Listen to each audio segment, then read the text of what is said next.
Good morning बच्चों। आज हम लोग कर्मधारय और बहुव्रीहि समास में अंतर को समझेंगे। कर्मधारय और बहुव्रीहि समास में अंतर क्या है? तो बच्चों, किसी भी समास में जो अंतर स्थापित होता है वो उसके विग्रह के आधार पर आधारित होता है। तो हम उसका विग्रह कैसे कर रहे हैं उस पर हम ध्यान देंगे। तो आज हमारा मेन फोकस ये होगा कि कर्मधारय और बहुव्रीहि समास में हम अंतर को कैसे समझें। तो सबसे पहले कुछ समासिक शब्द कर्मधारय और बहुव्रीहि दोनों समासों में पाए जाते हैं, परंतु इसमें सूक्ष्म अंतर होता है।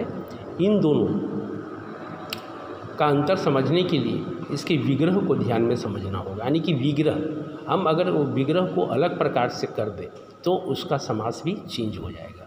तो कर्मधारय समास में दोनों पदों में विशेषण विशेष्य अथवा उपमान उपमेय का संबंध होता है, जबकि बहुव्रीहि समास में संपूर्ण समस्त पद किसी संज्ञा शब्द के विशेषण का कार्य करता है।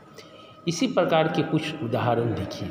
अब यहाँ हम उदाहरण पर ध्यान देंगे। लंबोदर, तो यहाँ लंबा उदर, अगर हम इस तरह से करेंगे तो उदर लंबा, माने यहाँ पर विशेषण विशेष्य का संबंध है, इसलिए कर्मधारय समास है। पर यहाँ पर है लंबा है उदर जिसका, अर्थात गणेश, तो यहाँ ना हम पहला पद की प्रधानता कहेंगे और न ही दूसरे पद की प्रधानता कहेंगे।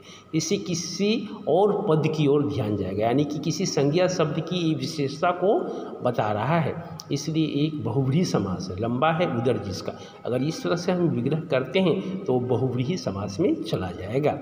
अब अगले उदाहरण की ओर हम लोग ध्यान देंगे। घनश्याम, घन के समान श्याम, तो यहाँ पर उपमान और उपमेय है। आपको बताया जा चुका है कि उपमान जिससे तुलना की जाती है, उपमेय जिसकी तुलना की जाती है। तो यहाँ श्याम की तुलना घन से की गई है, इसलिए ये कर्मधारय समास है।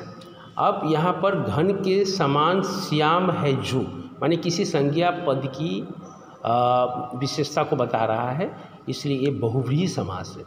यानी कि यहाँ पर घनश्याम में न घन की प्रधानता है न ही श्यामता, इससे किसी अन्य पद के बारे में पता चल रहा है, इसलिए बहुव्रीहि समास है। यूँ कहें घन के समान है जो, घन के समान श्याम है जो, यानी कि कृष्ण, यानी कि किसी संज्ञा पद की विशेषता के बारे में वो बताया जा रहा है। अगले हम लोग उदाहरण पर ध्यान देंगे। दशानन, यानी कि 10 मुखों वाला, तो यहाँ पर दशानन, 10 आनन, तो यहाँ पर विशेषता बताया जा रहा है ना। आनन का मुख के विशेषता, कितना मुख? 10 मुख, तो ये हो गया आपका कर्मधारय समास। 10 मुख है जिसके, अर्थात रावण, तो यहाँ पर किसी अन्य पद की विशेषता को बताया जा रहा है, इसलिए ये क्या है? बहुव्रीहि समास। आगे हम लोग ध्यान देंगे। पीताम्बर, पीला अंबर, अंबर कैसा? पीला, तो यहाँ पर विशेषण विशेष्य होने के कारण ये आपका कर्मधारय समास है। जबकि पीले हैं वस्त्र जिसके, अर्थात कृष्ण या विष्णु, तो ये बहुव्रीहि समास है। तो आशा है बच्चों आप कर्मधारय और बहुव्रीहि समास के बारे में अच्छी तरह से समझ गए होंगे।